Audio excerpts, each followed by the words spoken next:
Hello friends, எல்லாருக்கும் வணக்கம். Welcome back to homely princess channel. இன்றைக்கி நம்ம சேனலில் குழந்தைங்களுக்கான டின்னர் ரெசிபி பார்க்க போகிறோம். இந்த ரெசிபி வந்து பார்த்திங்கன்னா 7 மாத குழந்தைலேருந்து 1.5 வயசு குழந்தை வரைக்கும் தாராளமாக எல்லாருக்குமே நீங்கள் நைட்டில் கொடுக்கலாம். அண்ட் இதில் வந்து நீங்கள் உங்களுக்கு தேவைப்பட்ட உருளைக்கிழங்கு அந்த மாதிரி நிறைய வெஜிடபிள்ஸ் ஆட் பண்ணிக்கலாம்.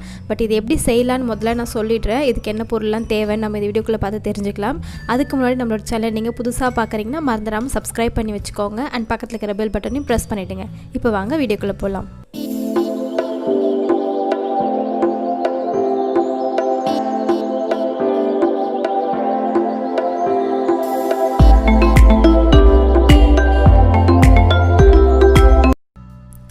இப்போ இந்த ரெசிபி செய்கிறதுக்காக நான் ஒரு கைப்பிடி அளவுக்கு வெள்ளை கலர் அவல் எடுத்திருக்கேன்.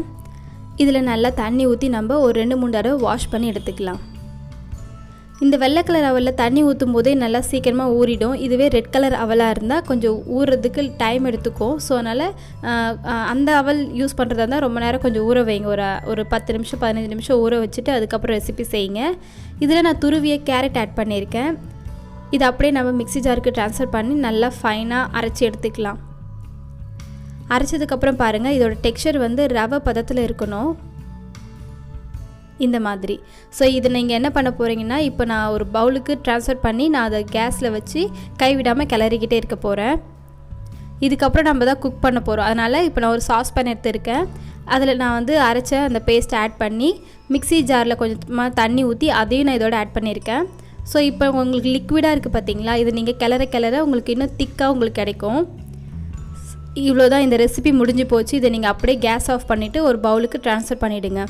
இந்த ரெசிப்பியை நைட் டைமில் குழந்தைங்களுக்கு தாராளமாக கொடுக்கலாம், டவுட்டே வேண்டாம். அண்ட் இதில் வந்து பார்த்திங்கன்னா நான் டேஸ்ட்டுக்காகவும் ஃப்ளேவருக்காகவும் குழந்தைங்களுக்கு நெய் வந்து ஆட் பண்ணலாம். ஸோ நைட்டில் நெய் கொடுக்கலாமான்னு டவுட் இருக்கும் நிறைய பேரண்ட்ஸ்க்கு. தாராளமாக நெய் கொடுக்கலாம். ஆனால் எந்த ரெசிபி நீங்கள் கொடுத்தாலும் குழந்தைங்க தூங்குறதுக்கு 1.5 மணி நேரத்துக்கு முன்னாடியே டின்னர் கொடுத்து முடிச்சிருங்க. அப்போ தான் அவங்களுக்கு சீக்கிரம் செரிக்கும், நல்லாவும் தூங்குவாங்க. நெய் கொடுக்கறதுனால செரிக்காமல் போய்டும்லாம் ஒன்றும் கிடையாது. தாராளமாக நீங்கள் நெய் ஆட் பண்ணி குழந்தைங்களுக்கு சாப்பாடு கொடுக்கலாம். இதே ரெசிப்பியை நீங்கள் நைட்டில் தான் கொடுக்கணும் அப்படி கிடையாது, காலையில் கூட கொடுக்கலாம், பிரேக்ஃபாஸ்ட்டாக கூட செஞ்சு கொடுக்கலாம். அவல் கொடுக்கறதுனால சளியெல்லாம் பிடிக்காது. நிறைய பேருக்கு இந்த டவுட்டும் இருக்குது. ஸோ பயப்படாமல் நீங்கள் இந்த ரெசிபி செஞ்சு கொடுங்க. ரொம்பவே சிம்பிள், ஈஸியாக பண்ணிடலாம். ஜஸ்ட் ஒரு 10 மினிட்ஸ் தான் ஆகும்னு நினைக்கிறேன். ஸோ அவ்வளோதான். இந்த ரெசிபி நீங்கள் ட்ரை பண்ணி பாருங்கள். உங்களுக்கு வேறு ஒரு இன்ட்ரெஸ்டிங்கான வீடியோவில் பார்க்குறேன். And then bye.